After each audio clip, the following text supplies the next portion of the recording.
okay there, buddy? I think I have like pink eye. Do I want to know why? I don't know. My eye has been tearing up. It's like 5 minutes. We were sitting here, and I'm like, why is my eye tearing up? And my other eye. You're just happy to. You're happy to be here. That's why. I am happy to be doing the show tonight. I needed this today. I really needed this. Yeah, it's been a rough couple days, weeks, months, year. I don't know. They all just flow together. They all just flow together. Yep. Every day's a new adventure. So I want to go back to our previous podcast. Oh, last week. Do you want to talk about your viral moment? Hey, we've had a lot of viral moments, all right? But I want to talk about the viral moment. Hold on. I want to get the stats while you're talking. Please do. So we were talking about basically black, white, Spanish issues, things like that go on. And I talked about how basically scholarships and TV things that they have it, I think should be for everybody. And I read a lot of the comments on there, and it seems like a lot of people think I'm racist. Yeah, that was brought up a couple times. Which I am not racist. I was saying that whole thing that it should be equality. Anybody should be able to be in it. Or that I don't know the history, which I do know the history of why those things were started, because back in the days, they were not allowed to do certain things. So that they started different programs and different things, which I think are great. So what was your favorite comment on there? So I'm looking at the stats. It's been shared only 83 times, but it has over 600 comments, 629 comments at 49,000 views, so almost 50,000 views. Well, that's the thing about shorts, because it takes a small clip from a conversation and, it tries to highlight the what you're getting at, it tries to draw them into the full show. And a lot of times people don't click on the link for the full show. No, they just think one thing.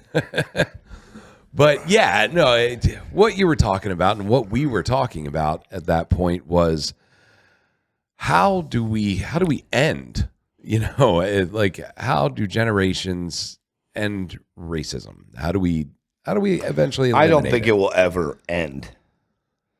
Well, and not just a black and white issue. I think there's racism all along the path. Any differences? Yeah, it's people, tend to not like things that are different, and that's anything. That's not just people. That's any difference. And it's been like that since the dawn of time. And I think as a human species, I think we get better. I think we get more accepting as a species. I think we get better, but there is still so far to go. And I think the point you were trying to make is, why can't everyone have the same opportunities? Why can't everyone have a shot at the same thing? I understand the history that black people didn't have certain opportunities back then, so certain things were started, but now we all should have the same opportunities. The color of your skin, the what you believe in, your religion should have nothing to do with your opportunity. You should have every opportunity, no matter what your gender is, your race, your sexuality. Everything should have the same equality, and that's what I think I was really getting at. That it shouldn't be a black or white or Spanish or gay or straight or anything. Male or female. Male or female. It should be who's right for the job, who's right for the position, who wants this, who deserves this. It's not a black or white thing. Here's why I think it should be a little different, though. So not so much in the race, the color of your skin, but it's college scholarships, because that was one of the big talking points that we did. And I think there should be more opportunities like a free scholarship given to people in low-income areas. Fine, have a low income. Yeah. You can't call it that, but have a low income scholarship or something like that. I can live with that, but it shouldn't be a scholarship based on anything but not where you come from. I mean, that your upbringing shouldn't get you a scholarship. I'm sorry, it doesn't. See, that's where I disagree. I think it should a little bit. Tell me why you think that because a certain person grew up in a low income area, they should have an opportunity for a scholarship. They can still go out and, let's say basketball. They can still go out and play basketball. Sometimes you're better off playing basketball out there because it's real basketball instead of team sports when you're growing up. Like, I don't think there should be any different scholarships for anybody that doesn't work hard. not everybody is athletically gifted. If you're athletically gifted, regardless of what town you grew up in, if you're good enough, you're gonna get a scholarship athletically. But think of the low income, and this is everywhere in the U.S. Not just for what people say hoods, but low income areas. I think people in low income areas that grow up in that type of life should have some extra opportunities to get out and do better. But they're not afforded the same. So are we talking about low income and rich people basically? Yeah, because rich people aren't applying for scholarships. No, they are. They still do. Little Susie, whose dad's a millionaire, probably isn't trying to apply for scholarships. 100% they do. No, I don't see it. Oh, they 100% do. Rich people take scholarships all the time.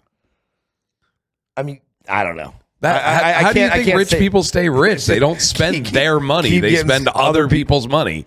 But I just don't see little Susie out there applying for all these scholarships to get into college when daddy's a millionaire and she's going to get into college anyway. It's just which college does she want to go to? Yeah, but daddy still doesn't want to pay for it if he doesn't have to. What fluffy ass world do you live in, bro? That's who gets the scholarships is the rich kids. Why? Why would you give somebody that can afford it a scholarship? Because the world is unfair. That's how scholarships work.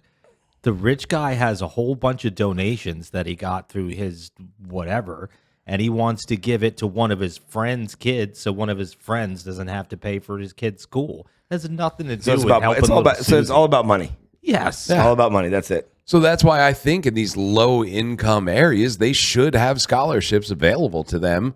Not saying a certain race, but a low income neighborhood should have, those kids should be able to get a scholarship. They should have a chance to get out of the circumstance that they're in. Growing up, it's a lot different. There's towns where the only thing on every corner is a check cashing place and a liquor store. And then there's a town where you got Saks, a Saks Fifth Avenue outlet on the corner. But if you want better, you have to do better for yourself, no matter what you grew up in, no matter where you grew up in. If there's a liquor store and a gun store on every corner, or there's a Saks Fifth Avenue on every corner, you still have to want better for yourself and keep the opportunities to go to the library, go train at basketball places. I mean, you can go to one of those basketball parks, and they're probably better basketball players than most of the people that you go to, than the organized sports. So I think where you go or what you want for yourself is what it is. Yeah, but it's still a lot harder for the people in those neighborhoods to get a scholarship, to be able to, even have someone help them apply for these scholarships, showing them what to do, how to do it. Where, in a rich neighborhood, there is a school that has people there that are going to show you how to fill out your scholarship forms and give you all the info you need. And other schools where you're not going to get that. You're lucky you have a teacher show up that's not a sub. Ask ChatGPT. She'll tell you how to fill one out. So, yeah, things have changed a little bit, but that's come up in the past, year.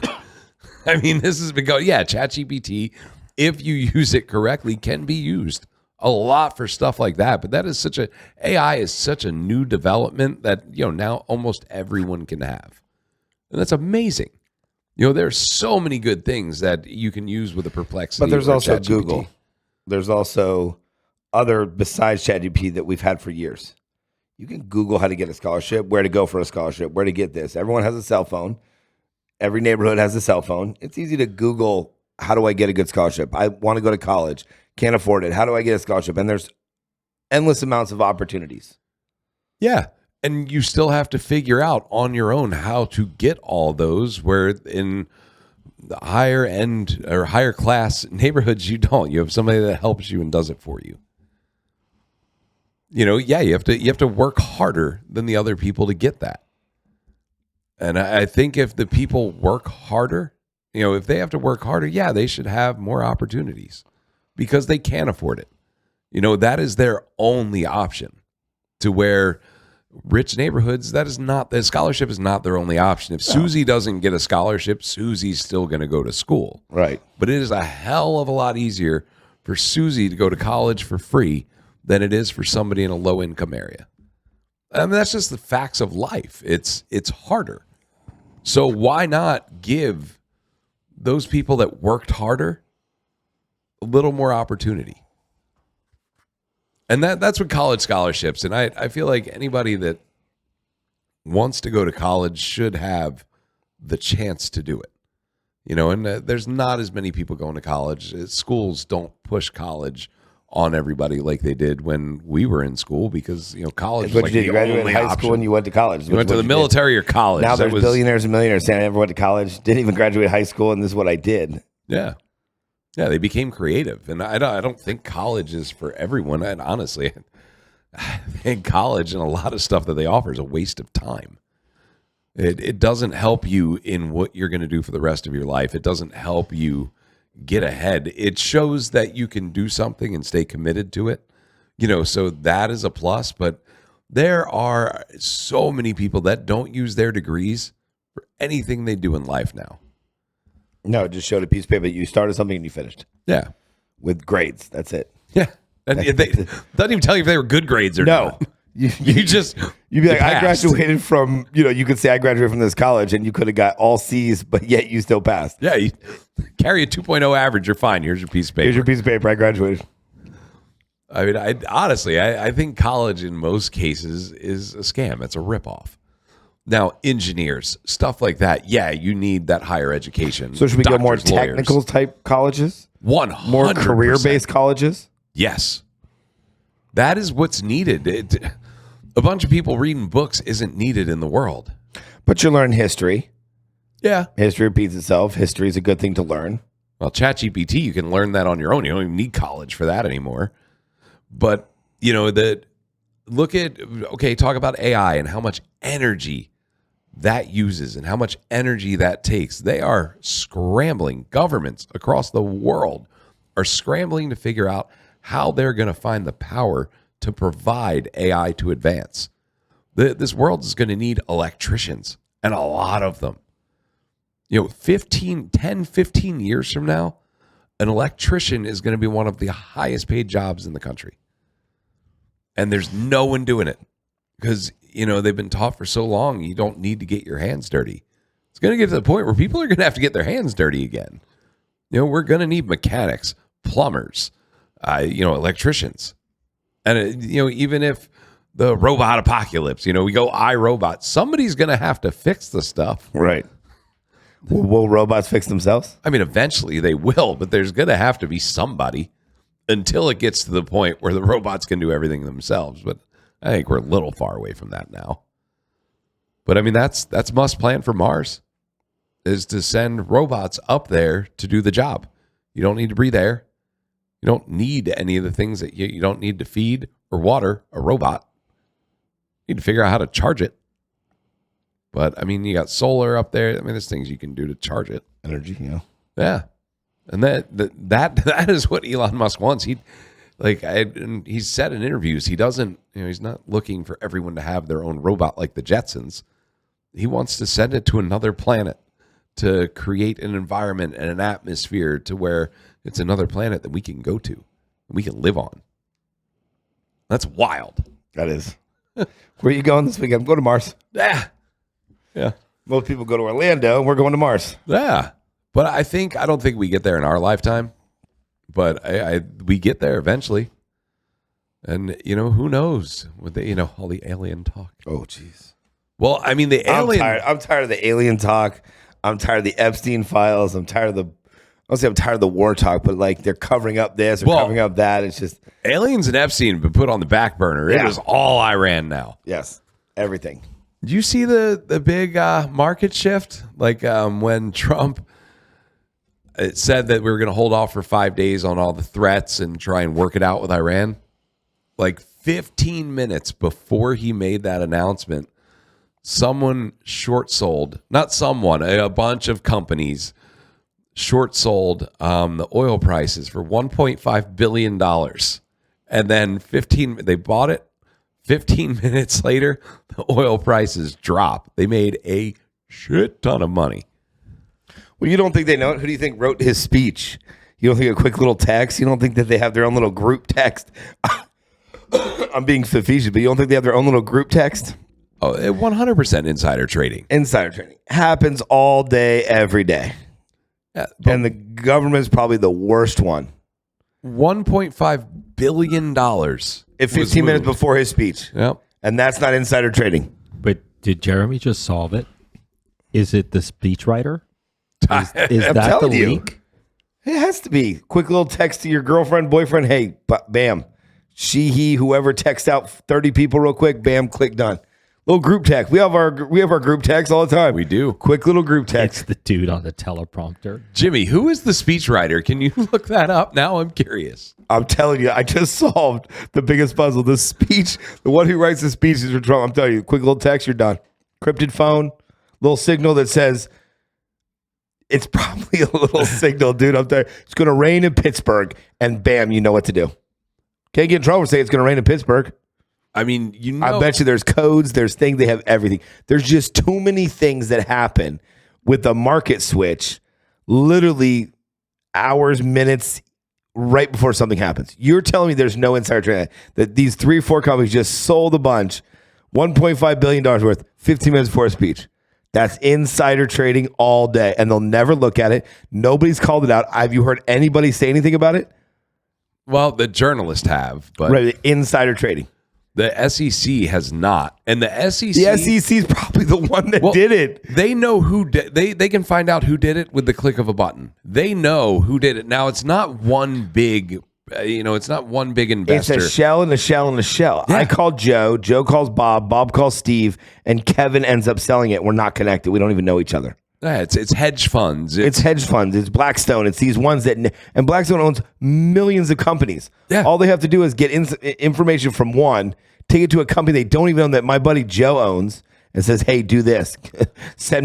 Wire me my money tomorrow. Yeah. And I call you, Joe. We don't even know each other. We're not on paper. Never been to dinner together.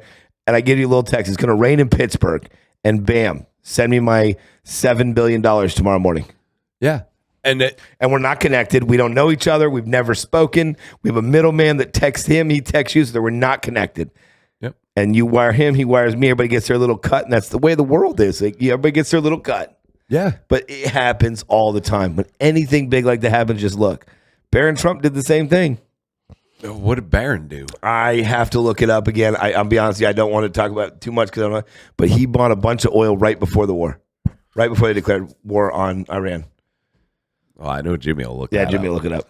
I don't know the exact stats, but literally like 3 days before Trump announced, war on Iran and this, Barron bought, I want to say $30 million in oil stocks or in the oil. Huh. Well, with these shell companies, because that's what it is. It's a lot of shell companies. He was hanging outside his dad's room and heard a little noise, and there it goes. I think Jimmy found Google says there is no public record of that, and there is no evidence to suggest that Barron Trump purchased oil before the conflict involving Iran. Did you guys not see this on social media? I think he saw fake news. I'm telling you what Google is saying. I'm not saying anybody programmed Google to say that or not. Yeah, MSN says the rumor is false.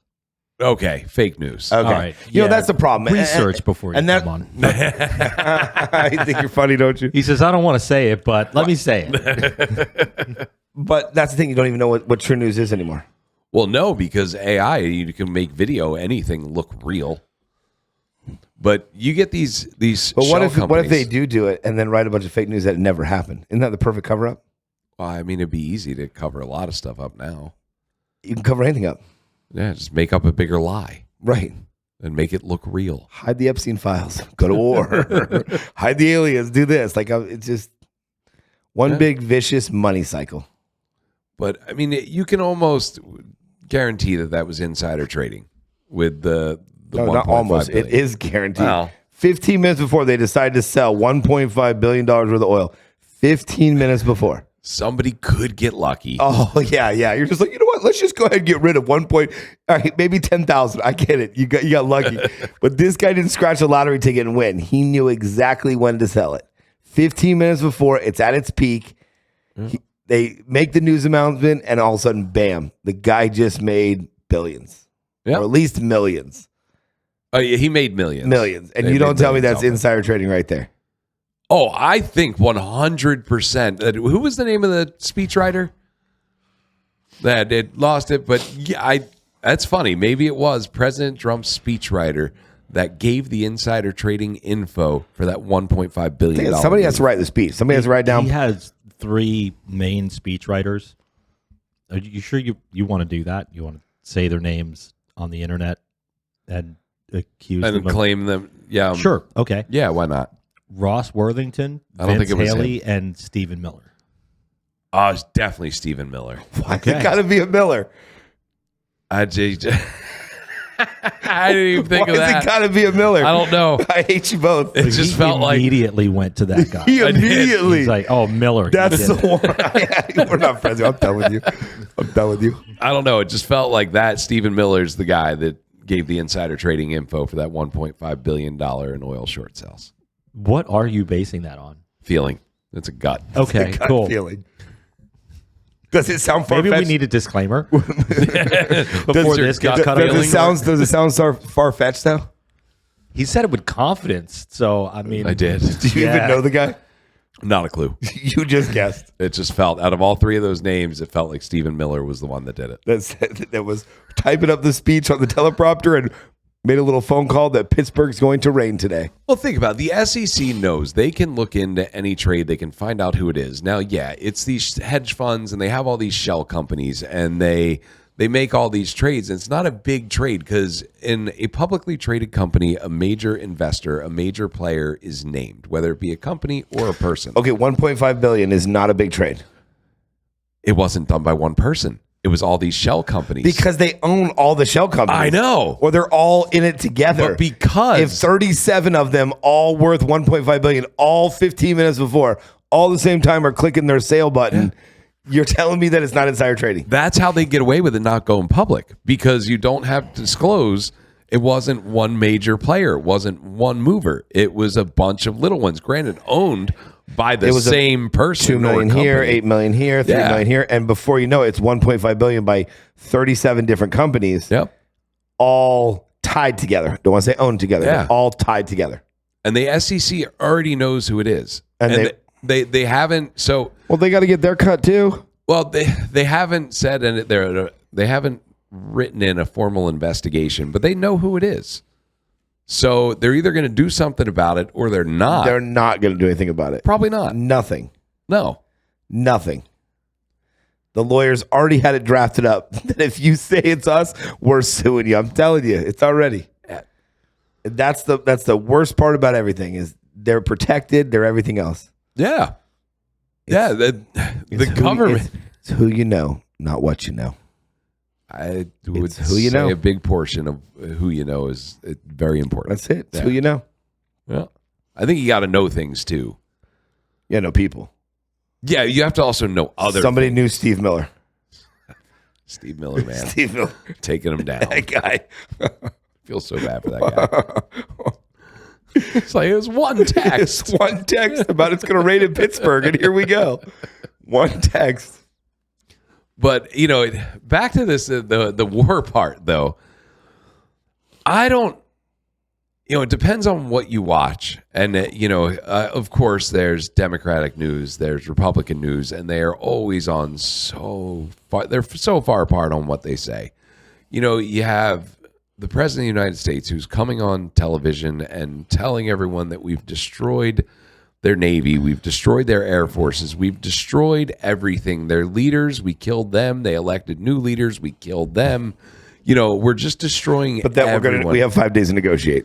Well, and then if we've destroyed everyone, how is the Strait of Hormuz still closed? Iran still has it closed. So we obviously have not dominated every aspect because, Jimmy, What strait? did I say that wrong? Hormuz? It's the Strait of Hormuz, but Hormuz. I thought the Strait of Vermouth came out of your mouth. I thought you said vermouth too. Did I? thought you Somebody's said been a bartender way too long. I thought you said the Strait of Vermouth. I'm like, that's a cool name for it. Haven't heard that one yet. We were missing 1.5 ounces of vermouth on our inventory report today. Well, That's is it what I another came- country that's blocking it then? No, They it's have Iran. that. It's But Iran we've saying destroyed no. everything. That's what we say, but that's not what we say. But that's so. What are there? 3 says. guys out there with a tugboat telling us they can't go through? Yeah, there's no way we've destroyed everything. And Trump came on and said, if you don't open it, we are going to bomb this and this and this. And we're going to destroy their energy grid. We are going to take out all their power. And then Iran, who we've destroyed, said, no, if you do that, we're going to bomb these things. And the president's like, you know what? We're talking with Iran. We're not going to bomb anything. 5 days. We're giving Iran 5 days. We're going to hold off. And while he's saying that, Israel's still dropping bombs. Israel's still going for it. But so he's sitting there saying this, and then Iran comes out and they're like, we haven't talked to the president. We don't care. They're not opening it. How do they own it? I don't know. If we've destroyed everything, how is there people that not letting it through? And how does one strait affect gas that much? That's where all the oil. I understand. Not all the oil, but a lot of the oil comes from. I understand that, but we have enough in the United States for 80 years. We have enough from other countries. We don't. How much oil do we buy from Iran? You know what, Jimmy, he could probably look that up. I'm not sure how much we get from Iran. I don't think we personally get a lot from Iran. So why does ours keep going up? It's not a matter of where we particularly buy oil from. It's oil on the global scale. Correct. So if you but isn't it forecasted? OPEC forecasts, correct? You can't accurately forecast how much oil is left in the world because the Middle East countries don't release how much they're holding. But they're forecasting the price. If I'm not mistaken, OPEC forecast where the price should be, where barrel's going to be in the next 3 to 6 months. Everything moves on speculation. The Correct. whole stock market moves on So speculation. as soon as they went to war, gas prices shot up, oil prices shot up, obviously. What are they speculating? That it's not going to reopen? I mean, it's a way for them to just make money. It plays a big part of it. It's a matter of you're capping how much flow there is. So if you squeeze a garden hose and there's not that much coming out of the garden hose, it's worth a lot more. Yeah. The smaller amount that you have, the more money people will pay for it. I know the world's flat. I get it. But why can't we go another direction? Put oil in different directions. So it takes a little longer to get there. I get it. It costs more. I get it. But there's other alternatives than one strait. Geographically, that's the Panama Canal of the Middle East. Yeah. That's where all the oil has to. It's that or sail around Africa. Yeah. So, which is almost an impossible ask for you would lose so much. It would cost a ton in just fuel to get it around. There's really no other way to get the oil from the Middle East. Now there's oil like Venezuela. We destroyed them in a couple days. I think one. But the Middle East, that's how the oil gets out. So they're able to control that and not send it out with their military that doesn't exist anymore and their leaders that are dead. And the Air Force doesn't exist. Yeah, the Air Force is gone. Navy SEALs are gone. So I'm calling some bullshit on how far we are in this war, especially if we're backing down from a threat. I don't know if maybe they called his bluff. And when they said, oh, no, we'll just attack this. And I think he saw that and said, oh, no, we can't defend that. What's this? It was different targets all over the world that would affect other countries. It would affect our supplies. I don't remember exactly what it was, but it was something it was enough that it would cause a big problem. And, more of a problem than, we're having now with not getting the oil out of the strait. But can't we all just get along? No, that is very apparent. But I mean, I would think this would affect Russia and China too, with the strait being closed. But I don't know. And on our news media, we don't hear a lot of stuff about that. We hear people's opinions about how they feel the president is doing in his job and what the president's doing, but we don't hear the facts of what could happen. Hey, if this happens, A, B, C, I don't think they know. I mean, yes, you could there's speculate. option. Well, everything's a speculation. OPEC speculating. Yeah. Everything speculates what could happen. But the world runs on oil. Oil is in so many things that you wouldn't even think of. Toothpaste. It's in so much. Our life revolves around oil.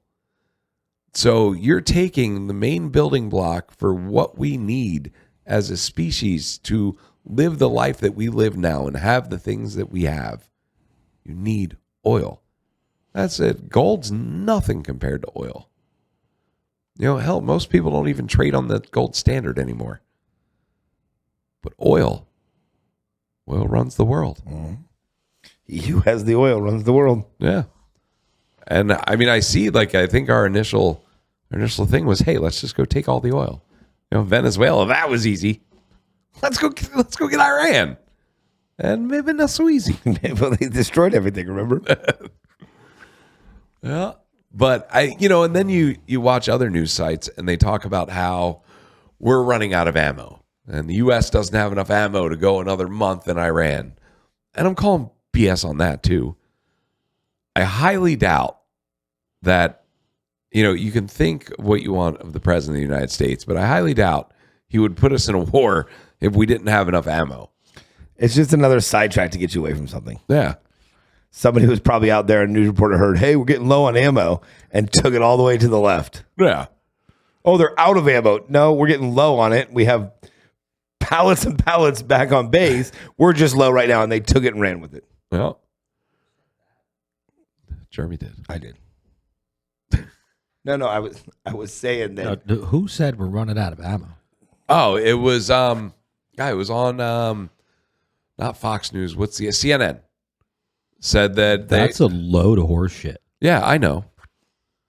I buy ammo all the time. Yeah, no. And so the price would trickle down to us immediately. they're saying we're running out of not like boots on the ground ammo. We're running out of the defense missiles, and we're running out of the big ammunition. But I highly doubt that is the case. And just go to Area 51 and grab 10 more. Well, remember Obama said there's no underground bunker there. Right. Exactly. Yeah. But, there's no way that, I don't know, man. I wish we could get some real news. I wish we could get real facts. I used to wake up and look at the news every morning, but since COVID, I don't look at it anymore. And now it's gotten even worse with AI. It's all entertainment. It's all entertainment. And you don't even know what's true. You see Barron did this and Trump did this. You don't even know because 3 different sites are saying completely the different thing. Yeah. And you don't even know, which I think is what they want. The news was reported, it was always negative. I mean, most news is negative, right? It's never like, oh, Susie planted a garden and grew lemons and limes. Like it's always, the news is always world happenings or local happenings that are negative. No, everybody wants to see a police chase or somebody getting arrested. Nobody wants to see that guy built a tugboat and he's now tugging across the water. Like nobody cares. Yeah, nobody cares about a fluff piece. Right. So now, nobody cares about a fluff piece. It's perfect. But now if you see 3 different things and they contradict each other. Yeah. And then you don't even know what's fake and what's real anymore. That's what they want. Confuse people. We don't know. And then we start believing none of it. Yeah. And so if something does happen, you get the fake news to report it, and then you get the real news to report it, and then before you know it, you just confuse people. They don't even know. Yeah. Well, you take a Republican, so a Fox News, you take a Republican news site, and they are rah, we're doing awesome. We are taking out Iran. They are going down. We have full control. We're doing this. 3 more days. We're going to have all the oil in the world. It's going to be $2 a barrel. Yeah. Everything is so star-spangled awesome with the war in Iran. And then you go to a Democratic news and station, we're running out of ammo. And oh my God, this is so bad. We're losing everything. The country is losing faith in our military. And oh my God, everything is just so bad. This is the worst the country has ever been. The news was created to keep people informed. No, it's entertainment. That's what it is now. It was created to keep people informed. It was an hour a day of uninterrupted ad-free television to let you know the facts of what the government is doing. That's what the news was invented for. Well, what year was that? I don't think we were born yet. Because it ain't like that anymore. It's entertaining. That's all it is. It's entertainment television. It's ad dollars. That's it. Who's going to advertise? Who's going to get clicks? It's gotten worse because they get paid on clicks. Yep. So these sites put up news that gets millions and millions of hits. They get paid for it. Yeah. Oh, well, it's not, how we say social media. Social media is dead. It's interest media now. So social media, when's the last time you've really scrolled through Facebook and you saw a post from your friends? Certain ones, no, but how many posts do you see compared to your friends of just people you don't even know asking you to follow? Random follows, yeah. Because it's not about social media. It's not about followers. It's not about your message getting out to your followers. It's about whatever you're saying. It's who's going to be interested in that, and they try and send it to people. Like you said, interest media. Yeah, social media is dead, and it has been for a long time. Yeah. There will be more non-followers that will see this podcast than our followers will, unless they look for it. Our viewers are not interested in toenail clippings, but the algorithm will show to everyone that likes toenail clippings or is interested in toenail clippings. I don't know why I picked toenail clippings. Yeah, I'm not sure why. Kind of odd. Yeah, but that's all right. That's what the social media is. It's interest media. I liked it when I could see what was going on in my friends' lives and, kind of get updated. And you don't get updated like that unless, one of your friends puts up like bought a new house, had a kid, and it gets a lot of engagement. If their post gets a lot of engagement, you'll see your friend's stuff. But most of the stuff your friends post about, you will never see because it's not interest media. That's social media. And I think interest media took over maybe 2 years ago, or at least started to take over what was social media. So now, and look at, let's say interest media again, SEOs. We had a call today at the restaurant, someone trying to get us first on Google. And I said, man, that's SEO. That's kind of a thing of the past.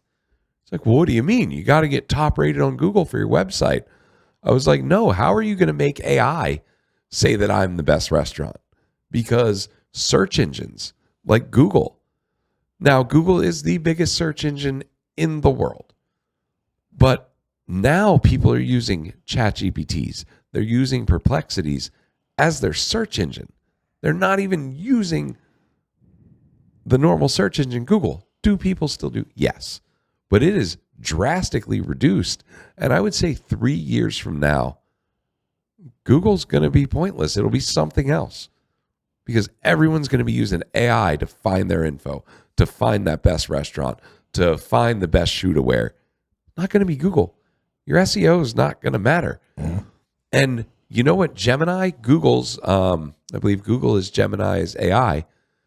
That AI takes a lot of its info from YouTube Shorts. So if you want to get on at least Gemini's part, if you want to say the best taco in New Smyrna Beach is at Costa del Sol, because it is. But if you say that on a YouTube short, that's going to train Gemini, hey, and then if people engage in that comment and that gets a lot of engagement, now Gemini is going to, okay, Costa del Sol. Well, they have a great taco in New Smyrna. And it's going to have nothing to do with how many links are on your website, how many clicks you can get from there. It's going to be by video and having your video out there and what you're saying in that video. And if people are engaging in that video, that is where the future's going. And there's still people calling about SEO. Hell, ChatGPT will teach you how to do SEO. Yeah. You don't need to pay somebody to do that anymore. But you will have to figure out how to get AI to recommend your business. 100% you're going to need that. You don't think it'll die off at all? You think AI? yeah, you think not die off, but do you think it'll hit a plateau point, or it's just going to just keep going It's going to keep going. in for searches and everything? Like, it'll become the new Google, if you want to say. Yeah. Yep.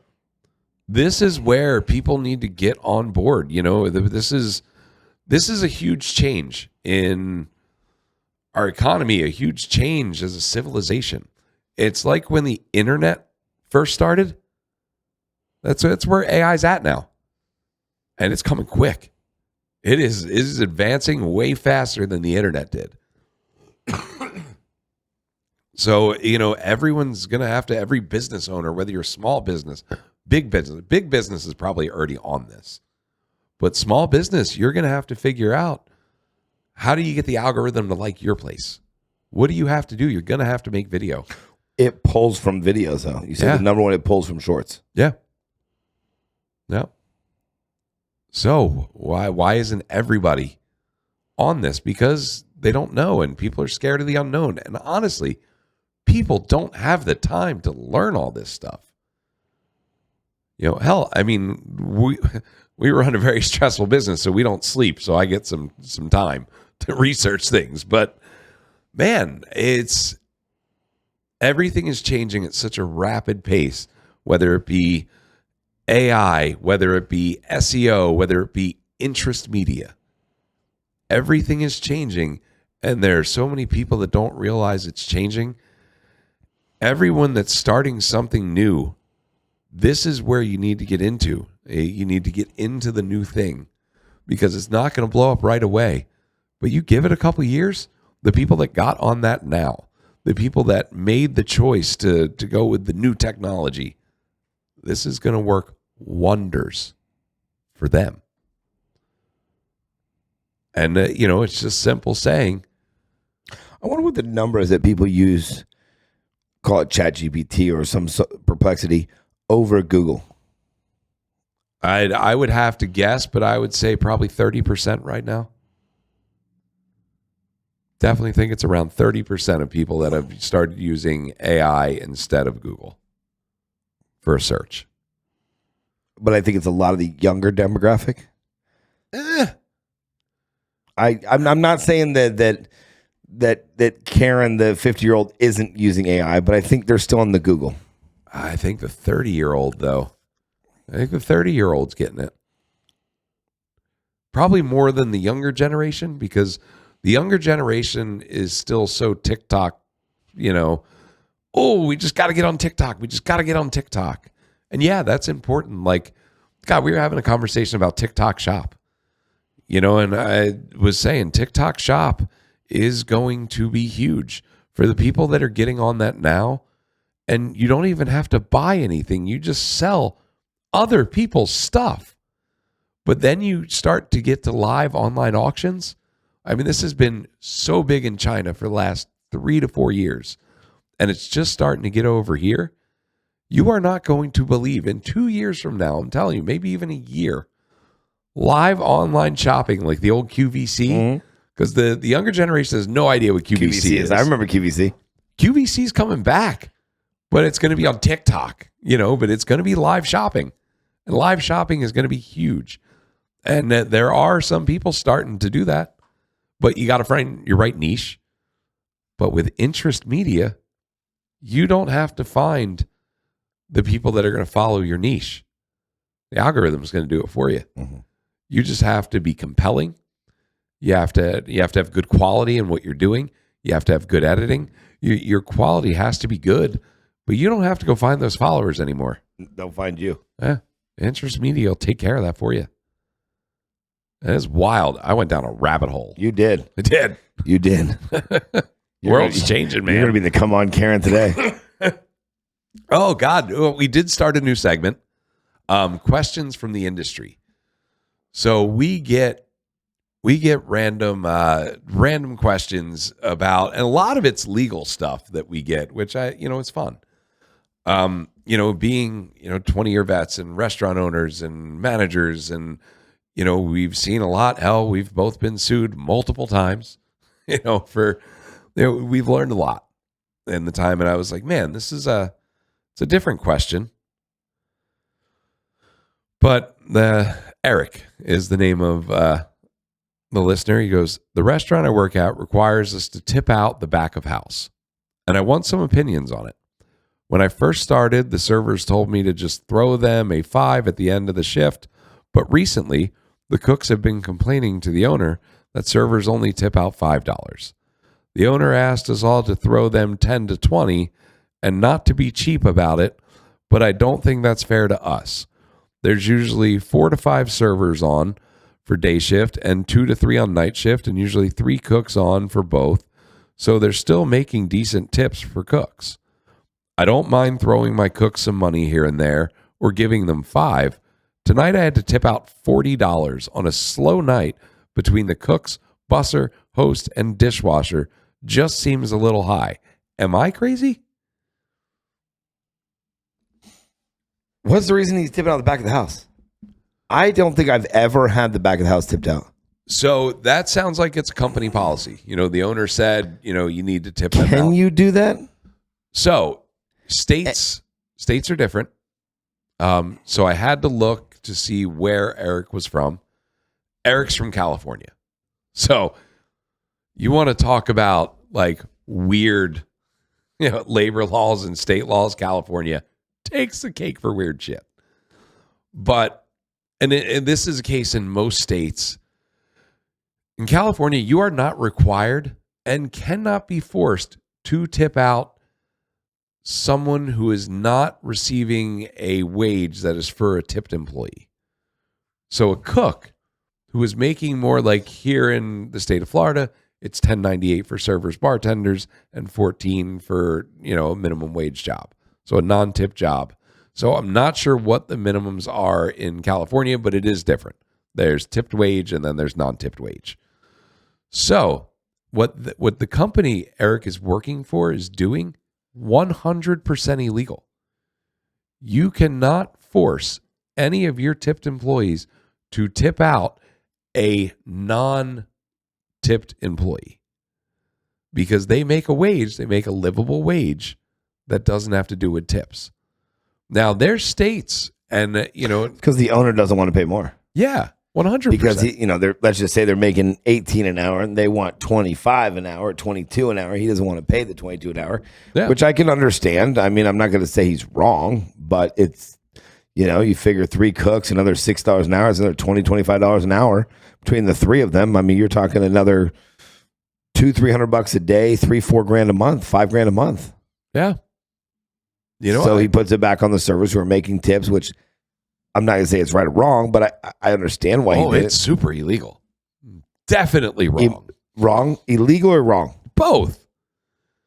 Look, I understand that. I don't think wrong, yes, but you're all a team. They put your stuff out. You make your money because of them, or you don't make your money because of them. Yeah. So I wouldn't force somebody to do it, but if everyone threw them a $5 bill at the end of the night, $10 bill at the end of the night, I wouldn't say you have to. But if we work as a team, we win as a team, we lose as a team. Yeah. So if they're happy and they're getting that extra, walking out with an extra $10, $15 a night, $20 a person, get better, everyone makes more. Oh, there's nothing wrong with the server bartender tipping out the cooks. The cooks are they're the lifeblood of the restaurant. There is no reason why you shouldn't tip out the back of the house, but you should never be required to. Agreed. That is why there's a tipped wage and a non-tipped wage. That is the whole basis on it. And I get on the owner's perspective. And look, there's a lot of things that people don't understand about the restaurant industry. First, they think every restaurant and bar just makes an insane amount of money. And a lot of them bring in insane revenue. But think about it this way, all right? A bar and restaurant is going to, on average, make 10 to 15% profit off their revenue. So say you're a server and you have a table and you get a 20% tip. You made more than the owner did on that table. Who's paying you to be there? Yeah. Yep. And I saw something on one of the Facebook groups not too long ago, and I commented back. I was on like, blah. But I said, look, They were like, oh, I think servers should be paid a higher wage. They should be paid just like the cooks and all that. And I made the comment, I was like, all right, well then, be okay spending $30 for a cheeseburger. Like, I mean, I don't care if the state of Florida was like, hey, now you have to pay, your servers and bartenders this much. Okay. The price of the food's going to go way up. No, we got to go back to $2.13 an hour, man. Oh, I would love to. Tennessee, $2.13 an hour. 100% we should. I think we've gotten crazy with the tipped wage right now. But, the money's just not there. The profit margin isn't there to give everyone all of this money. No matter how much, and it's not the cost of the food. Everyone, the one guy, he commented and he showed the average price of ground beef. He's like, oh, look how much they made. I was like, yeah, the cost of the food isn't the problem. The cost of the food hasn't been the problem in a long time. The cost of your building, the cost of your insurance, the cost of your taxes, the cost of your payroll, the cost of your payroll taxes, all of that, and energy, electric, your phone bills, everything is going up. The restaurant still has to pay all those bills. Right. So it's not the price of ground beef. It's the price of everything else. And, I get why a server or bartender wouldn't see that. Because why would they? When would they get taught that? We don't teach finance in school at all. You have to go to college. Or Harvard like you did. Yeah, well, you got to learn the weather somewhere. Well, yeah, I mean, look, that's how easy it is to get an education if you really wanted to. You just got to find it online, fill out the scholarship, and boom, if you get it. And you're a Harvard grad. Well, not a Harvard grad, but I do have a certificate from Harvard in meteorology. Do you have that hung up at your house? I haven't hung it up yet, but it's in a case. Can you bring it and we'll hang it up at the restaurant? I'd like to hang that up at the restaurant. I mean, I want to because it's kind of cool. Yeah. Like, I only went to Harvard so I could brag about it, but I kind of look like a douchebag if I put it up in the restaurant. You think so? I do. I think I would look like a douchebag. Put it back by the elevator.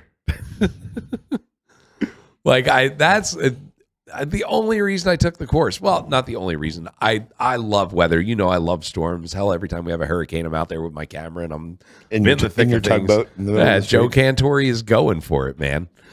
But I took the course so I could say I went to Harvard. That's just fact of it. I bought the Green Bay Packers, not because I'm a Packers fan. I'm an Eagles fan, man. I bleed green, but I own a share of the Green Bay Packers. A share? A share. One share. One share. How much was one share? I think it was like $289 back then. So you still have your one share? Oh, I do. How much is your one share worth? I have that in a frame. How much is that one share worth? Here's the kicker. You can't sell it. Yeah. Why? That's the rules of being an owner. You can't sell your share. Now, Do you get dividends or anything every year? No, you get nothing. So you paid $280 something 10 years ago, 20 years ago. Yeah, probably 20 years for one stock that it did nothing. So you basically gave him a donation of $283 and $289, and they gave you a little piece of paper that says you own one share. Uh-huh. How many shares do they have? I don't know. I know, but I get invited to the shareholder meeting every year at Lambeau. Do you go? I haven't gone yet, but I want to. They send tickets every year. You can go to a game? Nope. So if they do win a Super Bowl, which they haven't since I bought a share, but if they do win a Super Bowl, you get to buy a Super Bowl ring, like a real one. How much are those? I don't know. I haven't won it yet. $4,000, $5,000? Oh, God, probably be like 60. Oh, 60 grand? Yeah, it's going to be something I could probably never And you afford. could wear it around for 60 grand that you were a shareholder. Yeah. Hey, can we go to the shareholders meeting this year? If you want to, I'm down to go I want to us to go to the shareholders meeting. I want to go. You and I are going to do a live broadcast from the shareholders meeting in Green Bay. All right, we're bringing Jimmy. Jimmy down to go to Lambeau. Shareholders meeting, since you were an owner. I am. I'm a Harvard grad. How many and the owner shares? of the Green Can Bay you Packers. look this up for me real quick, Jimmy? How many shares does the Green Bay Packers? Are you own one share? Is there like 1 billion shares? There's probably a lot. I mean, like how many shares does the Green Bay Packers sell? I guess they did it to do that year when they opened up the option to buy shares. I think they were just trying to rebuild the stadium. Like they were trying to upgrade the stadium. So they just got some money. So it's basically a donation and a piece of paper. 100%. But how many grab. shares? He's laughing. This is gonna be good. 198,000. 198,000 shares. So they raised $65.8 million for the renovations on their field. And Joe's $293 of that. $289 if I remember. It says right. 300. Oh, maybe 300. Okay. So they're just rounding it up. So a great gimmick. Yeah, genius. I bet. I don't even like the Packers. And how many people? I mean, I wonder how many shares somebody bought. Like the largest amount of shares. That was their 6th stock sale. Yeah, they've done it a couple times. I think they've done it one time since I bought it. I didn't buy it the last time. I think I bought it the time before that. What, Jimmy? Joe was 1% or what? One share.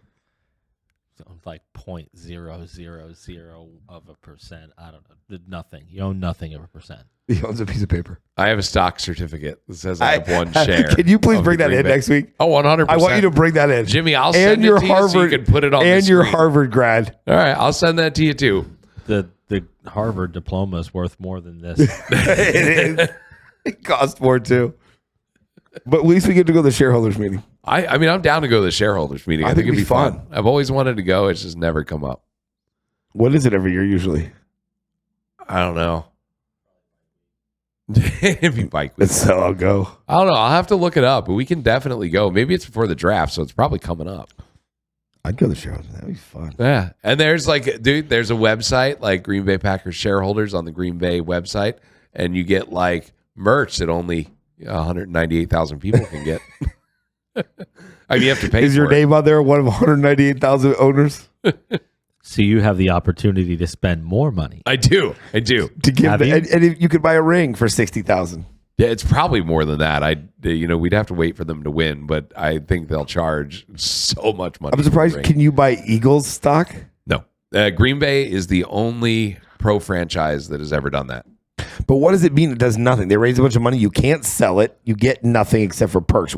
I think if they sell the team, like if whoever is the majority shareholder, if they sell the team, I think you get something. You get your 97 cents in a check mailed to you. I think Are you in an MLM? What? You're in an MLM right now. So wait. So if the team sells, you would get one share's value of it. I think. What's the value of the share right now? I have no idea. How much? There is no value until it sells.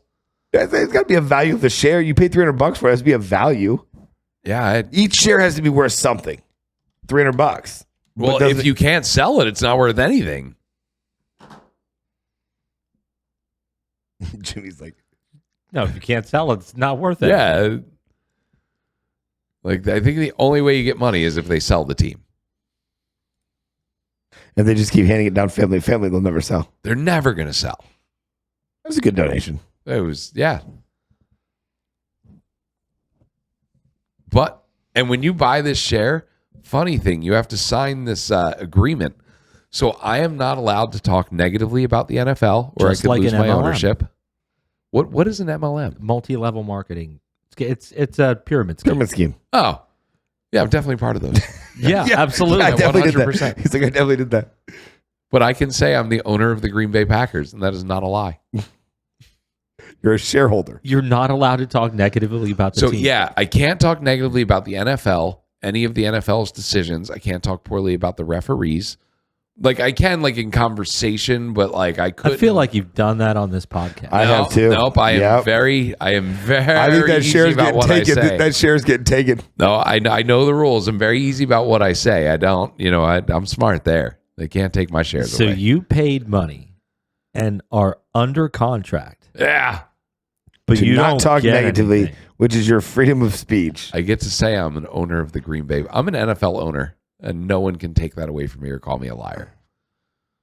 Just like the people that own pieces of land in Scotland. oh, I didn't fall for that one. I don't know what that one is. I think it was Scotland. It was somewhere that they sell you a little plot of land, tiny little plot of land, and you become a lord. Because when you own land there, you are a lord. And you can literally call like Lord Joe. And Or you pick can your legally title. put it before your name. You can be called Lord. But you have to own this little plot, and they sell you like this little like. That sounds kind of fun. He's going to own one. By now. Yeah, I mean, that's kind of That's fun. the next thing. He owns a football team. He owns a plot of land in Scotland. And I went to Harvard. And he went to Harvard. Boom. So if there's anyone selling plots of land on the moon for sponsorship, we would like When a you can't sponsorship. be a lord, what will you be at the moon? A spaceman. You're a spaceman, Joe. I could, yeah. Yeah. I think being a lord would be cooler than a spaceman, though. I don't know. I don't know. I probably would have to be a spaceman. A king would be. I would love to. You could be a king. If you had a little piece of land over there, you could be King Joe. King Joe. I mean, He's doing it. He's going home tonight. He's gonna come here next week. He's gonna be like, you can refer to me as King Joe. I have proof right here. When we don't have money to go to the shareholders meeting, it's because King Joe. King Joe. And I just can't wait to be king. Lion King. I don't have kids. Did you hear about the Lion King guy? I'm going to have to play this video for you. So there's a comedian that made a joke about the song in the Lion King. All right. And he loosely translates it. And it's, oh my God, look, there's a lion.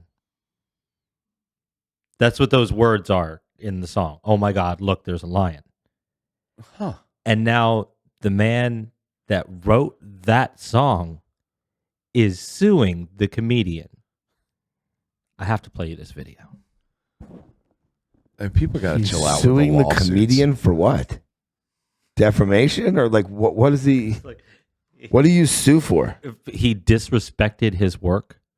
And you can win on that? You got to hear it. There's a whole thing. He got served on stage. Yeah, dude came to the comedian's act at the Laugh Factory. Wait, who did? Whoever lawyer? was The guy who serving wrote him, the song. Yeah, the lawyer doesn't come and serve you papers. Who does that? The process server. Right. Yeah, that guy. That'd be comedy right there. He made a pretty good bit out of it. Let me find you the video. Man, if the comedian just got sued, I mean, we just accused the president's speechwriter of insider trading. I asked you if you wanted to do that. We might need a disclaimer. Yeah. We're going to... For entertainment purposes only. Can you call Har? Yeah. And let him know we may have a situation. No, don't call him. He doesn't like me. I wonder why. This is the I comedian am that got... officially getting sued for telling a joke. Look, there's a lion. Oh my God. You're joking. And that's why I'm getting sued for $27 million. And to make matters worse, I got served the lawsuit while I was performing on stage. What is this? What is this? Service. Oh, shit, I just got served.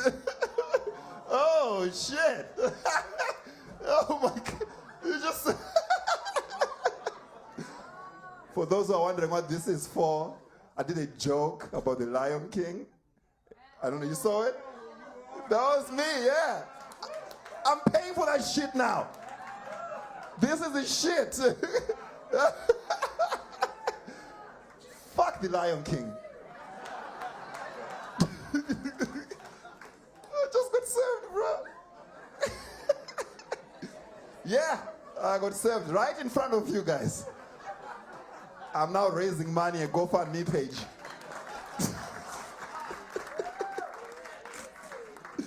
Oh, this is so funny, man. All right, how do we move on from this?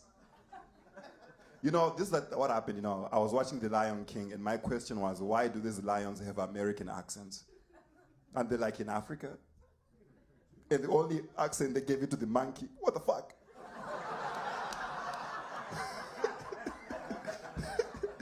And it was Caribbean. What the fuck, man?